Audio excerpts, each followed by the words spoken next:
ساداتنا وجداتنا ومشايخنا وأساتذتنا ومعلمينا وذوي الحقوق الواجبة علينا وعلى الحاضرين في مجلسنا هذا خصوصا إلى من فتح هذه القرية وخصوصا إلى مؤلف هذا الكتاب الشيخ الإمام جلال الدين بن كمال الدين السيوطي رضي الله عنهم سيقول الله لهم الفاتحة.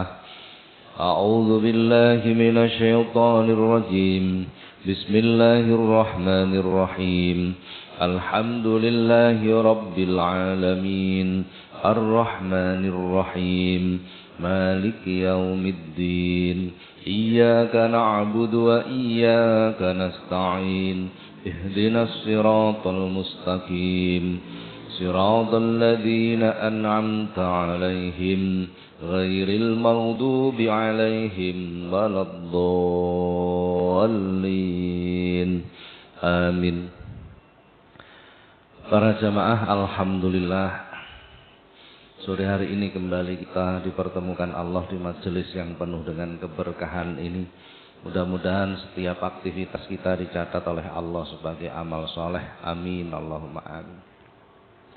Para jamaah, kita lanjutkan kajian kita Al-Babul Khamisu Asyara, bab 15, menerangkan keutamaan ibadah sunnah. Bab 15, hadis nomor 6. Hadis nomor 6. Bismillahirrahmanirrahim. Qala al-musannif rahimahullah ta'ala nafa'ana Allah bihi wa bi ulumihi wa 'ada 'alaina bi barakatihi wa asrarihi wa karamatihi fid dharain amin. Wa qala sallallahu alaihi wasallam lan dawuh Kanjeng Nabi sallallahu alaihi wasallam, man utawi sapa wong iku salat sapa man arba'a rakaatin ing 4 rakaat bi khaisu kelawan sekirane latarohu ora ningali hu ing man sapa annasu menungso faqad maka teman-teman bari alebaran sapa man minan nifaki saka sifat munafik wal kufri lan sifat kufur wal bid'ati lan sifat bid'ah wad dolali lan sifat sasar. Hadis ini cukup pendek ya. Rasulullah menyampaikan barang siapa yang sholat 4 rakaat, maksudnya ini sholat sunnah ya, bi khaisu la tarahun nasu, yang sekiranya manusia tidak melihat. Berarti sholat di tempat yang sepi. Sholat yang tidak diketahui oleh orang. Maksudnya apa? Ini menghindari sifat riya. Menghindari sifat riya. Karena riya itu akar katanya ro'a. Ro'a itu melihat. Di riya itu ngetok-ngetok nih. Apa ngetok-ngetok nih? Menunjuk-nunjukkan. Nah, kalau nggak ada orang kan berarti mau ditunjukkan ke siapa? Kan begitu kan? Artinya sholat yang di dalam ibadahnya dia berusaha menghindari sifat riya. Nah, riya sum'ah itu lawan katanya ikhlas. Berarti berupaya untuk melakukan ibadah secara, nah ikhlas itu kan termasuk puncak dari amal. Yang namanya puncak itu pasti sulit. Pasti sulit, namanya puncak dari amal. Kalau jenengan ini durung kelas wong ikhlas, masih jauh kita itu. Ya, masih jauh lah kita. Jadi Rasulullah mengatakan kullu nasi halaka illal alimun wal alimuna halaka illal amilun wal amiluna halaka illal mukhlisun. Setiap manusia itu akan rusak, hancur, binasa, kecuali orang-orang yang berilmu agama. Wal alimuna halaka illal amilun. Setiap orang yang berilmu agama juga akan hancur, rusak, celaka. Illal amilun, kecuali ilmunya diamalkan. Apa yang diketahui dilakukan. Wal amiluna halaka illal mukhlisun.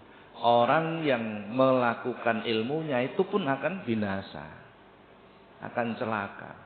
kecuali ketika mengamalkan itu didasari dengan keikhlasan.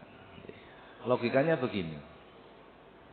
Kok ana wong ora tau belajar tentang sholat, kira-kira sholatnya bener enggak?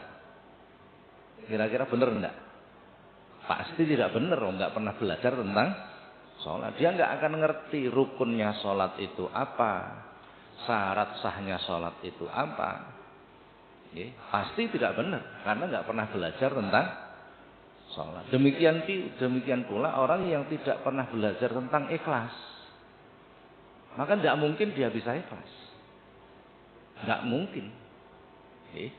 Jadi semua amal itu selalu diawali dengan ilmu. Semua perbuatan, semua ibadah itu selalu diawali dengan ilmu. Orang tidak pernah belajar tentang sabar, pasti tidak akan bisa sabar.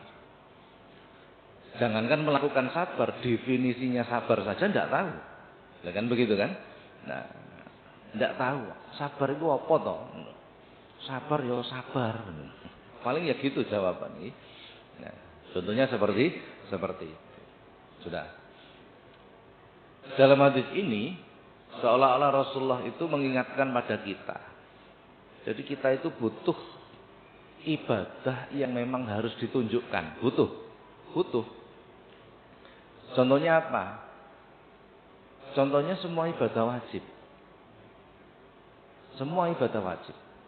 Contohnya panjenengan sholat jamaah. Jamaah itu ditunjukkan atau tidak?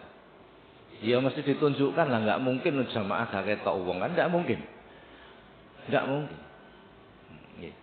Contoh lagi zakat.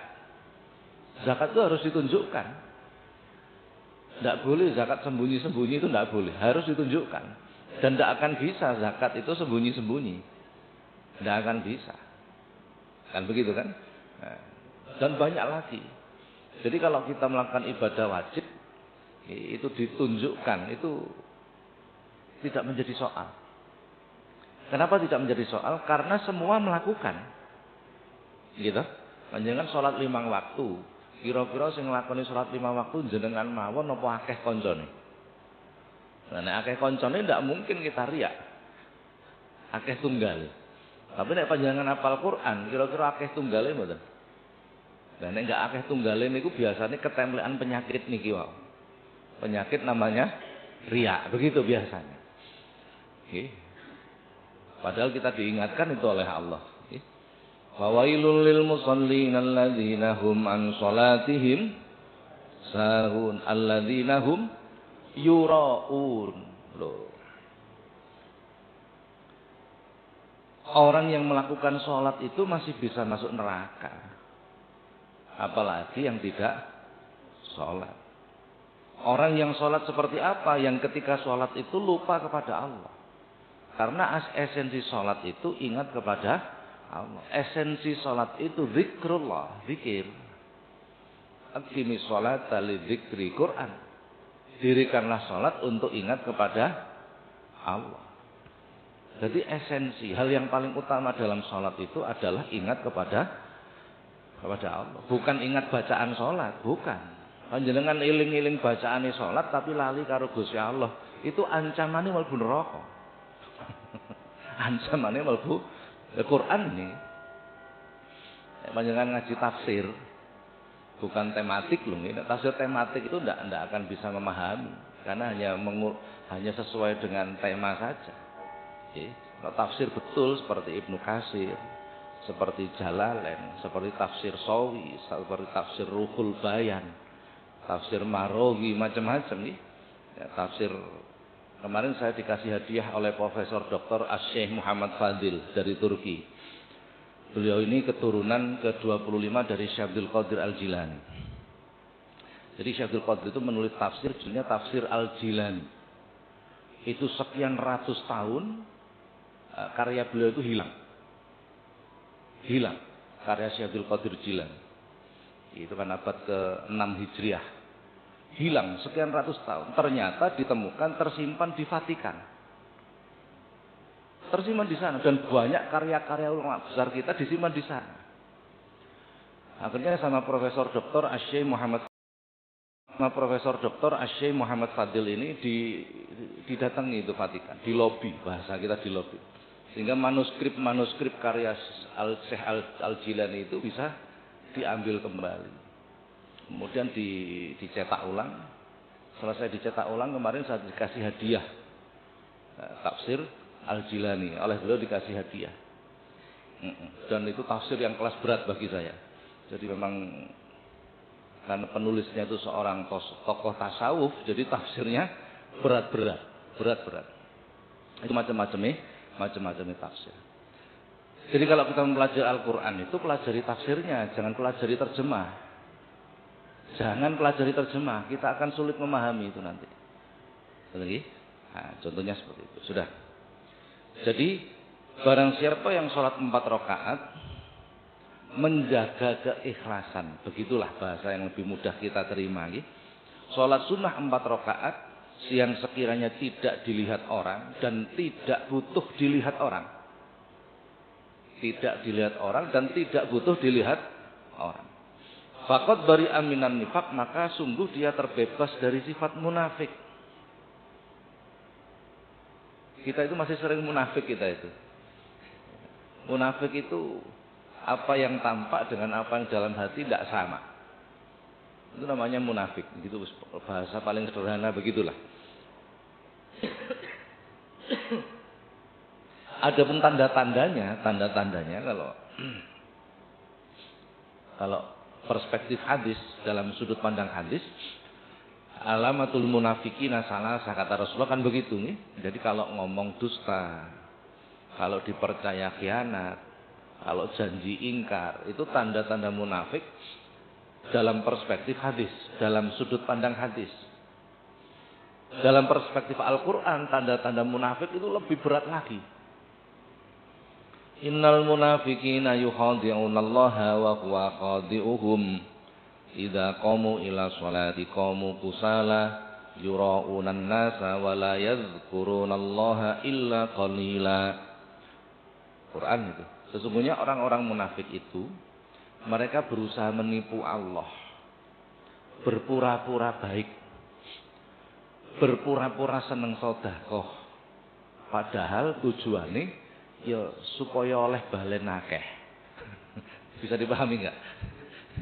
Jadi ana wong seneng nglakoni sedekah sing tujuane supaya daganganku laris. Itu sebenarnya mereka berusaha menipu Allah. Dan itu tanda orang munafik.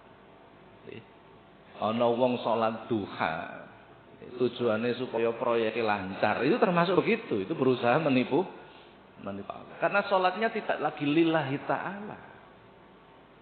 Tidak lagi lillahi, salatnya itu hanya untuk kepentingan diri.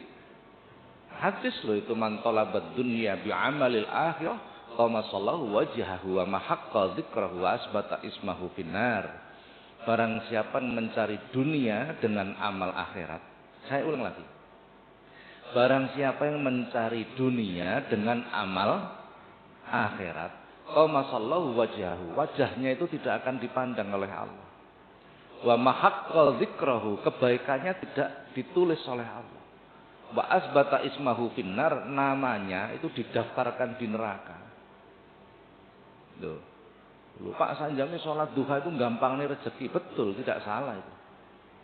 Baca waqiah itu melancarkan rezeki, tidak salah itu. Tapi jangan jadikan tujuan. Pokoknya sholat gitu saja. Pokoknya dilakoni gitu saja. Tujuannya tetap Allah.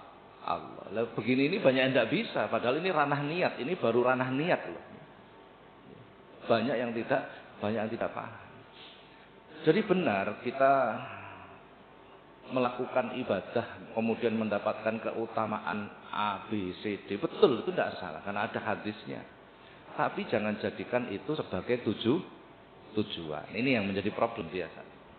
Contohnya seperti itu. Sudah. Maka dia akan terbebas dari sifat munafik. Dalam perspektif Al-Quran, orang munafik itu berusaha menipu Allah. Mereka melakukan sholat tetapi bermalas-malasan. Ya sholat ya dilakoni, tapi nek ngelakoni karo males. tidak ada semangat. Mereka melakukan ibadah riya, ingin dilihat orang. Ngetok, gitu nih. Banyak hal seperti ini, banyak sekali. Di kampung saya itu ada orang itu sregep. Jadi nek teko acara rutinan apapun mesti datang pertama kali. Tekone ndisiki dhewe. Mengko nek lungguh mesti ngarepe mik. Lho, nggih. Garek dikongkon wis nyekel mik karepe dhewe. Lah itu. Berarti dia punya tujuan lain. Riya, ingin dilihat orang. Wala yazkurunallaha illa qalila, dan orang-orang munafik itu nek zikir setitik. Nek zikir akeh gak kuat, itu tanda orang munafik. Zikir itu ada kalanya sholat, bentuk zikir nih. Ada kalanya baca Quran, ada kalanya membaca kalimat thayyibah. Termasuk pengajian begini ini kategori zikir. Kategori zikir. Panjenengan dijak maca kalimat thayyibah zikir berjamaah kira-kira 2 jam. Setelah itu kira-kira njaluk meneh apa kapok? Njaluk meneh apa kapok? Padahal nek nobar, napa nobar? 3 jam ra krasa. Betul enggak kira-kira? Ini kita enggak pernah berpikir. Padahal kita zikir itu sedang menghadap zat yang maha baik. Zat yang ngopeni kula jenengan, apa ngopeni iki? Sing mencukupi rezeki kita. Zat yang maha indah. Kok gak betah suwi?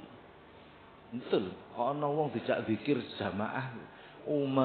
Kae kudu ndang mari, ndang wis. Kaya kepanasan. Kira-kira nek diwacakno zikir kepanasan niku memper sapa kira-kira? Logikanya seperti itu, betul enggak kira-kira? Lho tapi nek dijak jagongan, betah masih suwi. Aneh enggak kira-kira? Nah, itu kan manusiawi. Enggak, itu bukan manusiawi, itu sifat syaitoniah sebenarnya. Jadi kenapa kita enggak kuat lama ketika berzikir? Kenapa enggak kuat? Karena hati kita sedang dikuasai sifat syaitonnya ketika dibacakan zikir itu terasa panas. Begitu.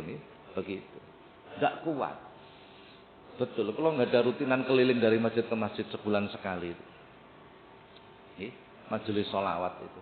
Mulai jam 8 sampai jam 12. Mulai jam 8 sampai jam 12. Betul, pertarungannya cuma itu.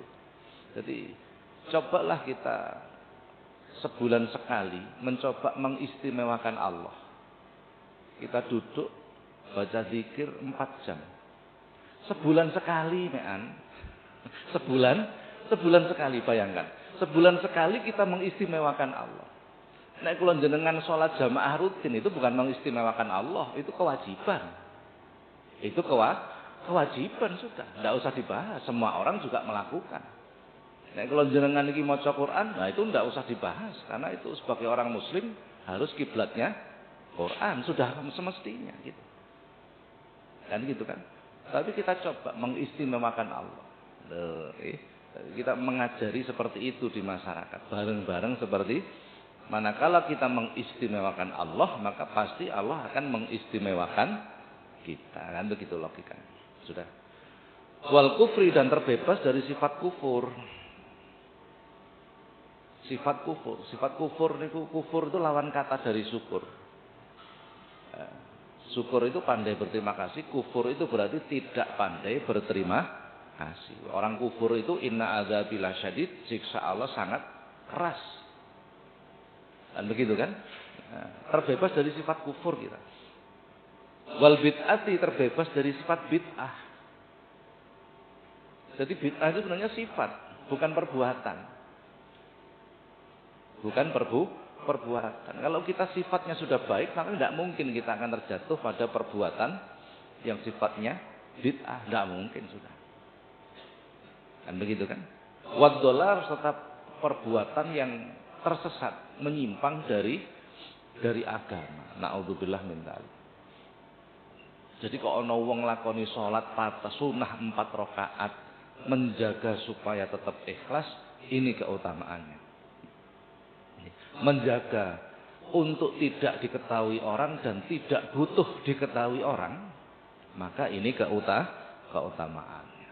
Sholat sunnah apa itu? Monggo pun. Dengan sholat duha.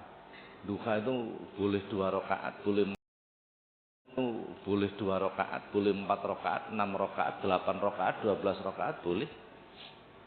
Panjenengan sholat tasbih. Nah, sholat tasbih itu 4 rakaat. Tasbih itu 4 rakaat, boleh 4 rakaat dengan sekali salam, boleh 4 rakaat dengan 2 kali salam. Monggo. Panjenengan kepingin sholat hajat 4 rakaat, monggo. Pingin sholat apalagi, sholat tobat 4 rakaat juga boleh. Jadi macam-macam sholat sunnah itu banyak sekali, amat sangat banyak. Amat sangat banyak. Tidak hanya banyak, ya, amat sangat banyak. Contohnya seperti itu. Bon. Kita lanjutkan. Wa qala sallallahu alaihi wasallam, lan dawuh Kanjeng Nabi sallallahu alaihi wasallam. Man utawi sapa wong iku salat sapa wong qoblal asri sedurunge asar arba'an 4 rakaat. Haramahu ngaromakehu ing man sapa Allah Gusti Allah alan nari ing tese geni neraka. Barang siapa yang sholat qobliyah asar 4 rakaat, maka Allah mengharamkan tubuhnya untuk masuk neraka. Sholat qoblal asri, sebelum asar 4 rakaat. Itu keutamaannya, tubuhnya diharamkan masuk neraka. Luar biasa nih. Luar biasa. Jadi ibadah-ibadah sunnah itu banyak yang fadilahnya tinggi-tinggi, banyak. 4 rakaat qoblal asar. Nah, ba'diyah asar ghairu mu'akkadah, enggak perlu dilakukan. Qoblal maghrib enggak perlu dilakukan. Ghairu mu'akkadah, karena memasuki waktu yang makruh tahrim. Apa makruh tahrim itu? Makruh yang mendekati haram. Jadi setelah asar sampai dengan maghrib itu waktu makruh yang mendekati haram untuk melakukan sholat sunnah. Jadi masih sholat itu yo happy, tapi ya kudu ngerti. Harus ngerti kapan-kapan. Sebagaimana waktu matahari tepat di atas kepala kita, itu makruh tahrim kita melakukan sholat. Dan pernah saya terangkan itu nih. Nah, pernah saya terangkan. Sudah. Kenapa kok orang melakukan sholat 4 rakaat qoblal asri itu sampai begitu keutamaannya? Rasulullah dalam hadis yang lain menyampaikan, rahimallahu mra'an shalla arba'an qoblal asri. Mudah-mudahan Allah merahmati seseorang yang melakukan sholat 4 rakaat sebelum asar, kata Rasulullah. Jadi artinya Rasulullah itu mendoakan siapapun yang mau sholat 4 rakaat sebelum asar untuk mendapatkan rahmat dari Allah. Menurut jenengan kira-kira nek sing donga Kanjeng Nabi niku mandi napa mboten kira-kira. Nah, maka orang yang melakukan sholat qobliyah asar 4 rakaat otomatis mendapatkan doa Nabi ini. Otomatis itu. Otomatis sudah. Dan begitu kan? Nah, otomatis mendapatkan doa Nabi ini. Ini keutamaan qoblal asri 4 rakaat. 4 rakaat itu ya 2 rakaat salam, 2 rakaat salam. Sudah, ini keutamaan 4 rakaat sebelum asar. Wa qala sallallahu alaihi wasallam, lan dawuh Kanjeng Nabi sallallahu alaihi wasallam. Man utawi sapa wong iku salat sapa man ba'dal maghribi sakwise maghrib. Rakaat ini 2 rakaat. Qabla ayatakalama ing dalam sedurunge guneman sapa man. Kutibata maka den tulis apa ganjarane 2 rakaat fi iliyina ing dalam buku catatan induk. Ini termasuk sholat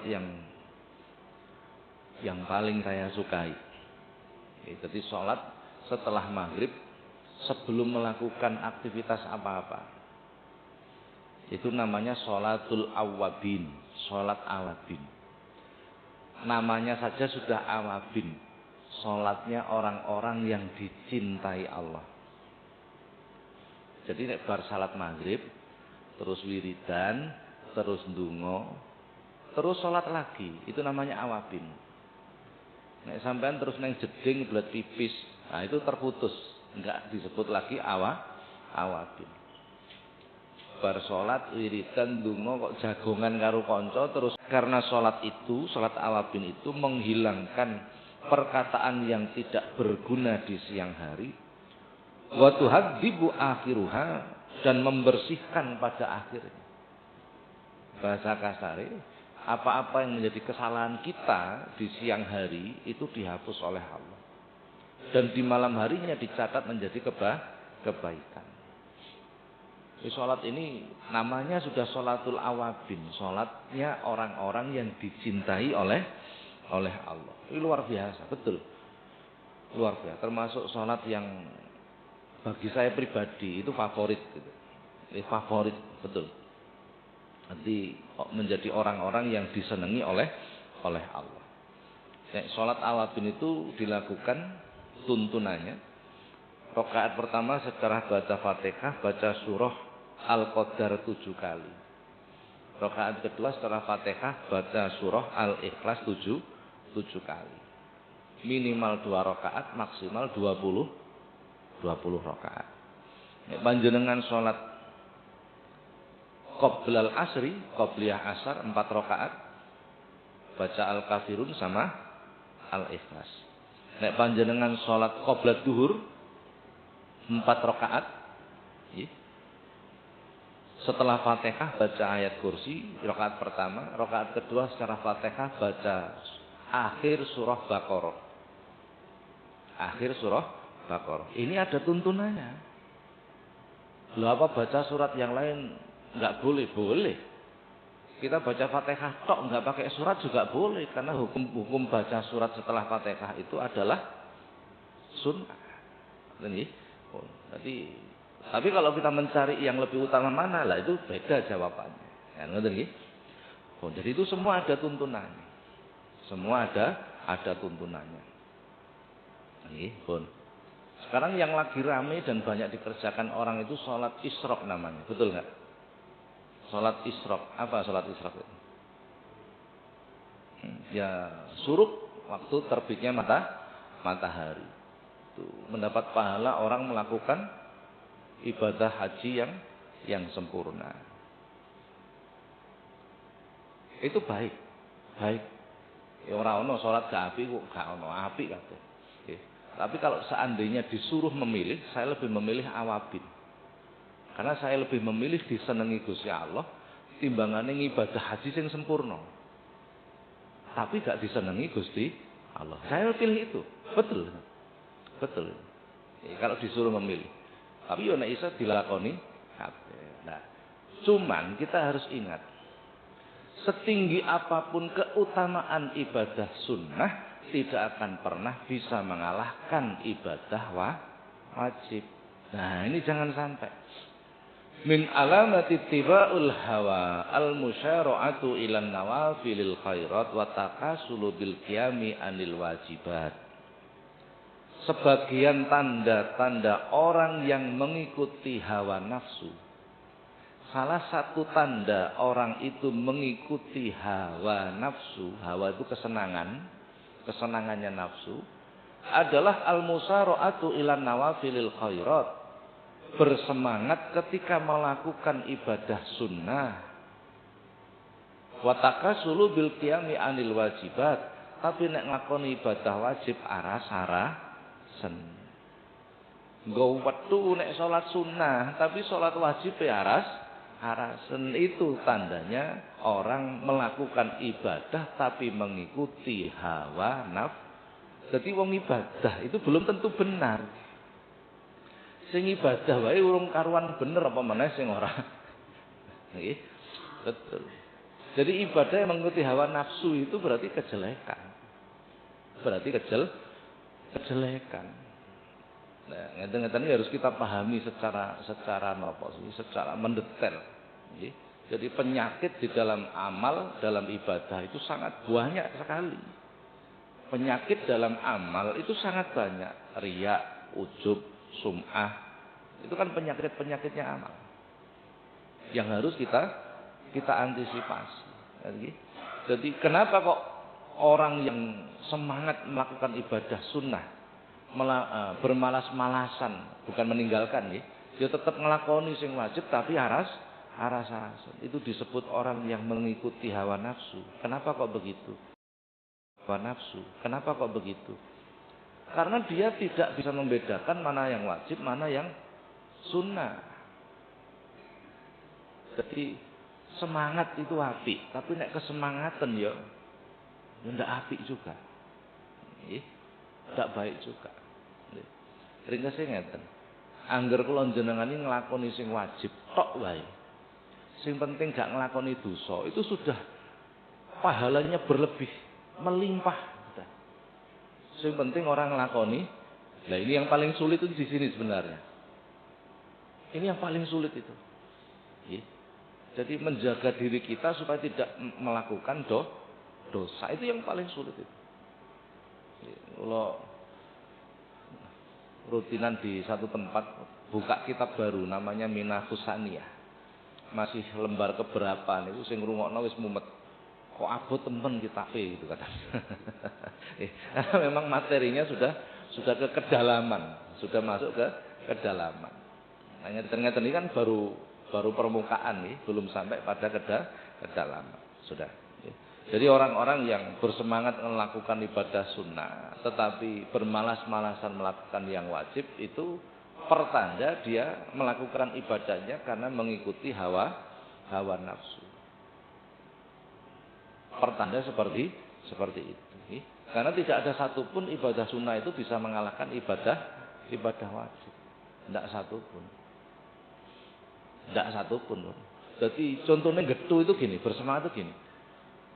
Panjenengan diterangkan oleh seorang ustadz keutamaan bacaan ini kalau dibaca setelah subuh keutamaannya seperti ini. Contohnya, akhirnya setiap habis subuh getu moco amalan ini, tapi sembahyang subuhnya asal-asalan. Contohnya seperti itu. Dan ini banyak terjadi. Sembahyang subuh pokok dilakoni. Tidak berusaha untuk khusyuk, untuk hudur dan lain sebagainya. Banyak sekali. Nggo wetu nglakoni. Saya ngaji rutin di satu masjid di timurnya Graye Cafe itu. Habis maghrib gini ngaji. Karena di sana banyak tanya jawab, biasanya selesai itu jam 7. Beberapa orang yang baru datang mau melakukan sholat isya itu setengah protes. Jadi nang jaba iku riwari. Oh gak mari-mari ngajine iki swaya isya. Oh gak ndang isaan gitu. Tambah tak gudo, tambah tak suwek-suwekno. Ya karena mereka enggak tahu bagaimana hukumnya.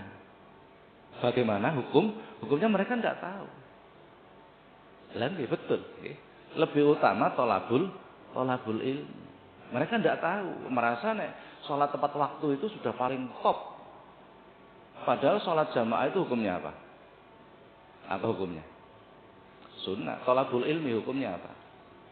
Fardhah sigat mubalaghah dalam ilmu tata bahasa Arab. Sangat diwajibkan. Apalagi intidharus shalah ba'da shalah. Bar salat maghrib, wiridan, ndonga, salat ba'diyah, terus ngaji. Seperti ini. Okay. Sambil menunggu masuknya waktu isya. Maka selama kita ngaji itu dicatat tidak berhenti melakukan sholat. Itu hadis itu. Terus melakukan sholat sampai masuk waktu isya. Dengan nanti bar maghrib sampai isya sholat terus nanti mboten. Contohnya seperti makanya kadang kita beragama itu karena ora genep gitu loh. Enggak genep sehingga kita sering melakukan kesalahan. Nah, iki. Jadi nek wong ora ngerti kan meneng wae, ora usah protes gitu loh nggih. Nek ora ngerti iku takon gitu. Paling tidak begitu. Jangan keburu menyalahkan orang. Lah, masyarakat kita tidak begitu terkadang itu. Tidak punya kedewasaan di dalam bersikap. Nah, itu problemnya di situ. Nah, ini banyak lagi lah masalah. Betul. Bon. Jadi barang siapa yang melakukan sholat maghrib 2 rakaat sebelum dia berkata-kata, maka dicatat diiliin buku induk amal. Ini artinya dipastikan amal itu diterima. Nun sewu, amal kita diterima Allah itu sulit pol-polan sulitnya. Sulit pol-polan sulitnya. Ini kan mirsani hadis diriwayatkan oleh sahabat Mu'ad bin Jabal. Ada malaikat hafadzatul amal itu yang diserahi nggawa amal. Membawa amal manusia dilaporkan Allah. Suatu ketika malaikat ini membawa amalnya manusia dibawa untuk diatur ke datang Gusti Allah. Amal ini cahayanya menerangi semesta. Saking apike amal. Pahalanya orang yang senengane maca Quran, seneng sedekah, seneng nulung wong, seneng salat jamaah dan lain sebagainya. Dan lain sebagainya. Saking apike amal, amal ini cahayanya menerangi jagat raya. Sampai langit pertama ditanya oleh malaikat yang menjaga langit pertama. Amalnya siapa itu? Amalnya penduduk bumi. Arep kok goneng ditaaturke Gusti Allah. Ini amal yang luar biasa. Amalnya orang ahli sholat jamaah, ahli sedekah, ahli baca Quran, ahli puasa sunnah, ahli zikir dan lain sebagainya. Apa kata malaikat penjaga langit pertama?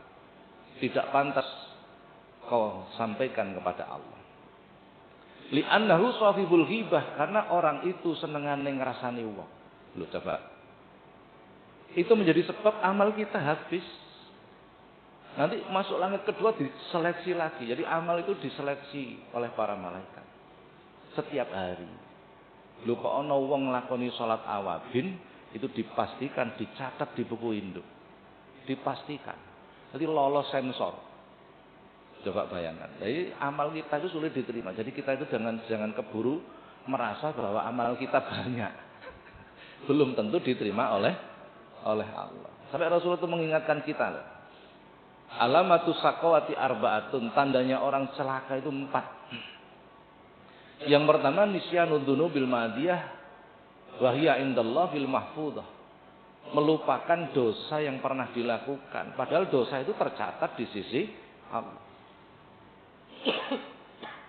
Sementara kita membaca istighfar, kita minta ampun, kita tidak pernah tahu diampuni atau tidak.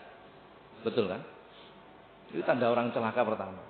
Tanda celaka orang yang kedua, wa dzikrul hasanatil madiyah wa la yadri aku bilat amrudat. Mengingat-ingat, menyebut-nyebut kebaikan yang pernah dilakukan. Aku zaman nom-noman niku telung dina pisan khatam Quran. Senengane iku nyebut-nyebut ngiling-ngiling. Padahal kita tidak pernah tahu amal kita diterima atau tidak oleh Allah. Coba. Itu tandanya orang wa nadharu ila man fawqahu bid dunya, silau terhadap orang yang urusan dunianya lebih tinggi daripada dia. Silau, apa silau itu nggih? Panjenengan diundang acara tasakuran sing ngundang wong sugih. Undangannya tekone bareng, dinone bareng, tekone bareng, jame bareng. Sing sitok wong sugih, sing sitok wong melarat. Kira-kira sing ditekani sing ndi? Ya kalau Rasulullah memberikan contoh enggak begitu loh. Idza da'ul miskin ajabahu ijabatan mu'ajalah. Rasulullah itu kalau diundang orang miskin tekone disiki. Tekone disiki. Betul. Kenyataan dalam masyarakat kita enggak begitu. Iki sapa sing ngundang anu? Itu tukang sampah. Sisi tok pejabat. Undangannya tekone bareng. Lho nek bobotnya sama itu kan yang undangan lebih dulu yang diutamakan kan begitu kan nggih. Nah, undangane tekone bareng, dinane bareng, acarane ya padha, jame padha. Kira-kira pilih pundi jenengan?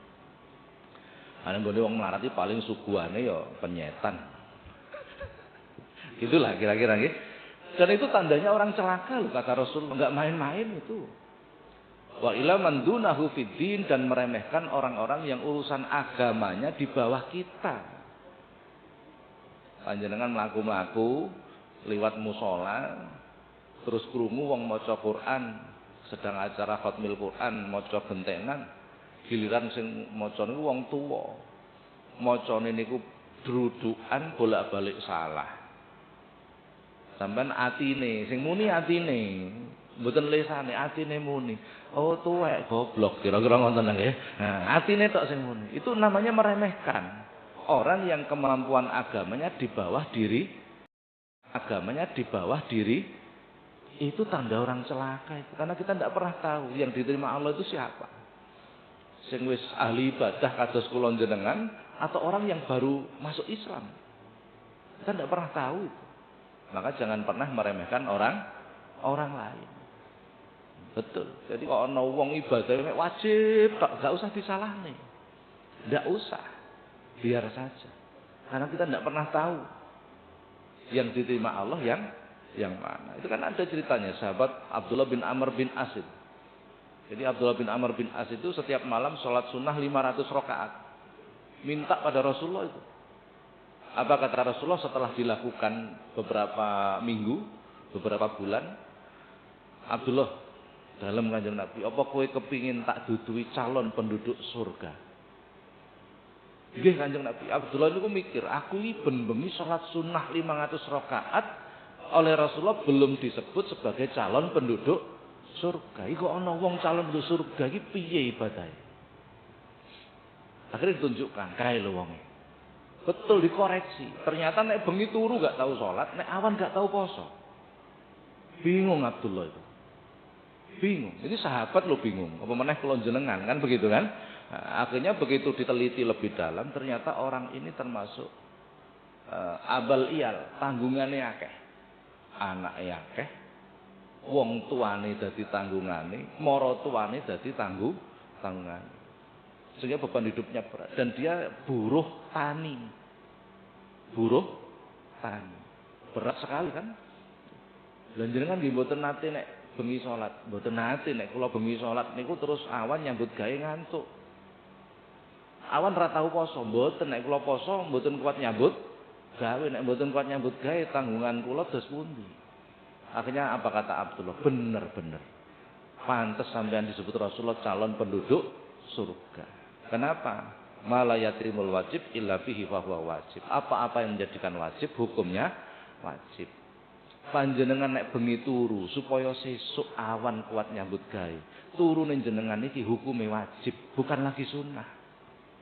Sedangkan aku melakukan salat 500 rakaat tetap hukume sunnah. Loh, melok madhab niki mawon penak.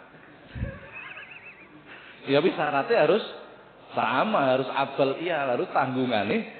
Kayak kan begitu kan. Nah, contohnya seperti itu. Maka jangan pernah kita meremehkan orang lain. Pun para jamaah sampai sini dulu kajian kita tentang keutamaan ibadah sunnah. Tadi mugi-mugi manfaat. Al-Fatihah.